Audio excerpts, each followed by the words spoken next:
Okay, yeah. Okay, I'm David King. I'm the Chief Technology for Logico.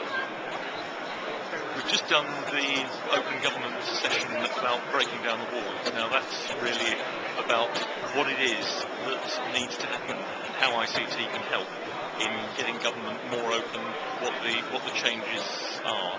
And the overall start of the programme was really what is it that government can do that fulfills the sort of ambitions that have always been said about moving to more transparent, more data openness and more participation with citizens. We ran that as a panel session, so there were no presentations in this. It was a PowerPoint-free session, and it was run really as a question and answer, including throughout the whole session, not just at the end, the whole audience. And it was really a very lively debate, and that really, I think, reflects what open government ought to be like. So it was a good exemplar of the kinds of ways that we're talking about working. Now the sorts of issues that were involved ranged from, at the beginning, simple definitions of what open government means for people. And it ranged from providing data, simply making information available so that people could make use of it. And that really starts from the basics, which is almost a burden in some ways. It's the enforced release of data so that citizens have a right of access to it. It's a plainly good thing to do, but arguably doesn't necessarily deliver huge benefit to the government itself. It is more of a burden. But that moves then into the definition of open government being about participation, about harnessing the energy, the knowledge, the information of citizens in order to improve government process, improve data, improve information, as well as creating an environment where there's more trust behind that knowledge.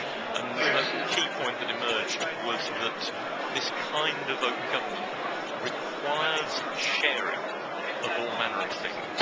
Sharing of computer systems maybe can help reduce costs, but sharing of data, of knowledge, of information, and of processes. But that sharing requires trust. If you're going to share things, then you have to have trust in place. Trust that the things that are being provided are good, reasonable, correct, and fair. And trust that things that are going to be used won't be abused. So there's a need to concentrate on how you get those sorts of frameworks in place. And a lot of the discussion centred on, so what really is the value add of all this? And does added value mean added risk? We talked around topics including, is data that's provided available from the government, is it publicly owned data, so should it be free? And does that mean that other service providers should be able to use that data and charge for it, or not? Should they make that free? Overwhelmingly, the consensus was the data should be made available free, but that should be to encourage third parties to create services on top of this to which they would be entitled to charge. A good point was made that actually that can help as a revenue source for governments because of the VAT that gets generated if you get value-added tax from the value-added services. So we ranged through a wide range of topics there. The closer was interesting as we moved towards not just what data should be shared, but how should governments participate in user-generated content. And should it be a silent observer of user-generated content sites like social networks of Facebook and Twitter and LinkedIn? Or should it try to create its own environment and encourage people to participate?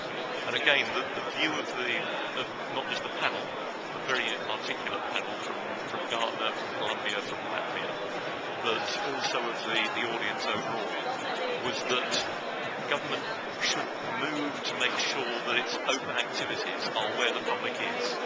So certainly it should encourage those activities in its own right, but it should participate and be active in the networks that are emerging.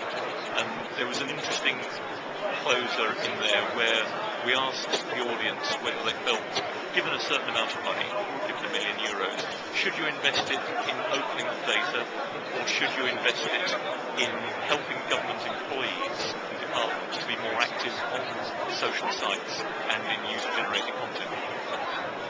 Overwhelmingly, if you force people to choose one or the other, they'd say empower the organisations to make use of user-generated networks that are emerging, and the rest will follow.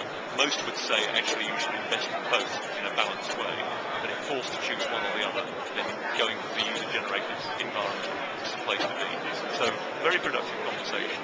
I think we all went away learning at least one thing, which is that if you are on a social network and declared that you're working for an organisation, you should also add a disclaimer to say that those opinions that you're expressing are yours and not those of your organisation necessarily. So there was one very concrete thing we learned, and many hot topics that people have now gone away to debate. Thank you.